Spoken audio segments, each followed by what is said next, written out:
নমস্কার, ভিল কিচেনে সবাইকে স্বাগত জানাই। আজকে একটা সবথেকে সহজ এবং ছোট্ট রেসিপি আপনাদের সঙ্গে শেয়ার করছি। আশা করছি সবার ভালো লাগবে।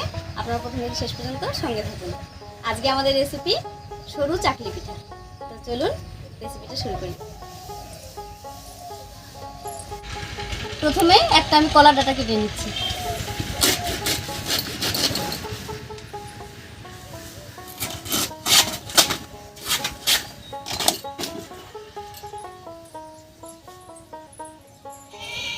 কলার ডাঁটাটা ধুয়ে নিয়ে এলাম। এবার শিলনোড়া দিয়ে এর মাথাটা একটু থেঁতো করে নেব। পিঠার জন্য এখানে আমি ভাতের চাল রাতে ভিজিয়ে রেখেছিলাম। এই চালটা এবারে খুব ভালো করে বেটে নেব।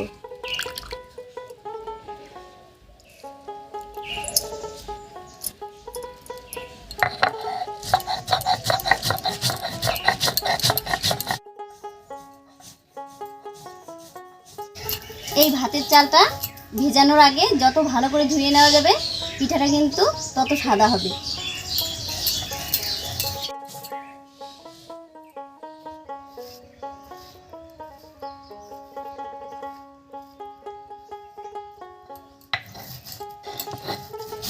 এই পিঠা বানানোর সময় চালটা যত ভালো করে বাটা যাবে পিঠাটা খেতে তত ভালো হবে। চালটা একেবারে মসৃণ করে বেটে নিয়েছি, এবার নামিয়ে নিচ্ছি। আর একইভাবে বাকি চালগুলোও বেটে নেব।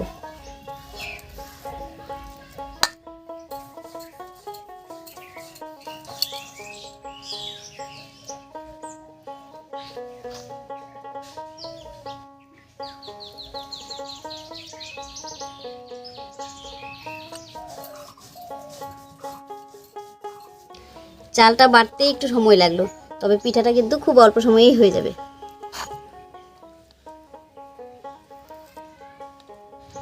এবার এই চাল বাটার মধ্যে স্বাদ মতো লবণ আর জল দিয়ে পিঠা বানানোর জন্য একটা গোলা তৈরি করে নেব।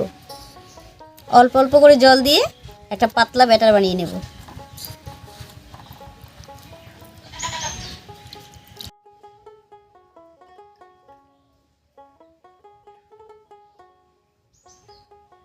পিঠা বানানোর জন্য গোলাটা খুব একটা পাতলাও করিনি, আবার খুব ঘনও করিনি।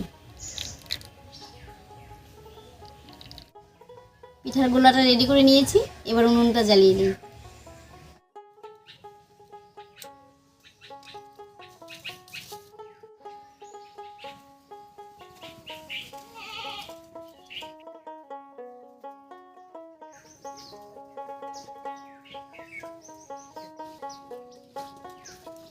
উনুন জ্বালিয়ে কড়াই বসিয়ে দিয়েছি। এবার কড়াইতে এই কলার ডাঁটাটা দিয়ে সাদা তেল ব্রাশ করে নেব।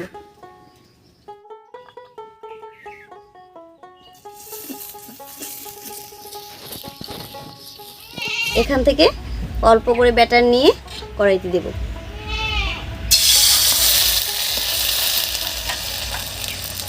এবার কড়াইটাকে ঘুরিয়ে ঘুরিয়ে পিঠাটা বানাবো।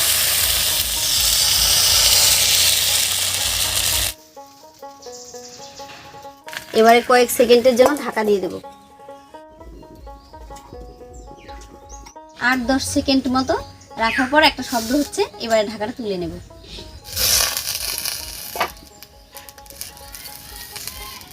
এমনিতেই পিঠাটা ছেড়ে গেছে।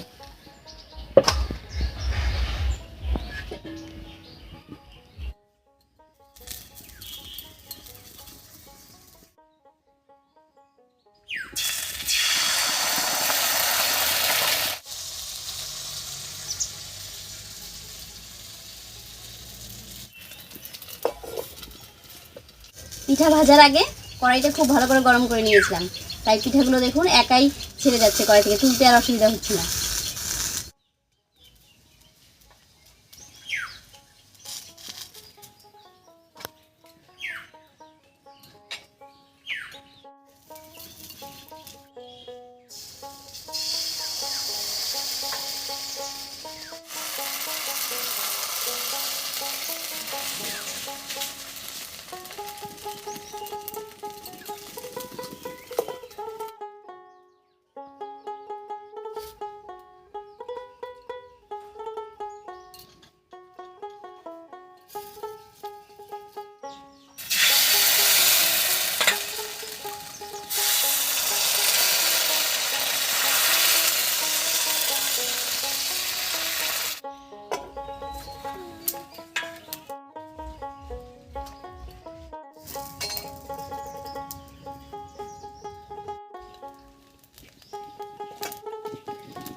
ঠান্ডা হয়ে গেছে, এবারে ভাঁজ করে নিচ্ছি। আর দেখুন পিঠাগুলো কতটা নরম তুলতুলে হয়েছে।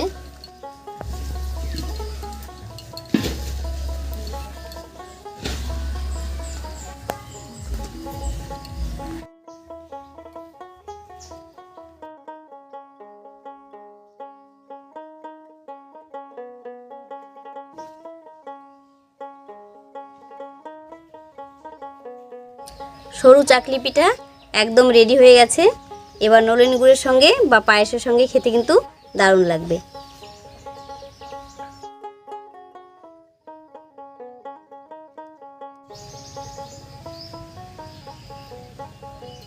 কেমন হচ্ছে তো? টেস্টি, সত্যি টেস্টি, একদম নরম তুলতুলে। তো আজকের এই সহজ রেসিপি আপনাদের কেমন লাগলো অবশ্যই কমেন্ট করে জানাবেন। আর ভালো লাগলে লাইক কমেন্ট শেয়ার করবেন এবং আমাদের চ্যানেলকে সাবস্ক্রাইব করে এভাবেই আমাদের পাশে থাকবেন।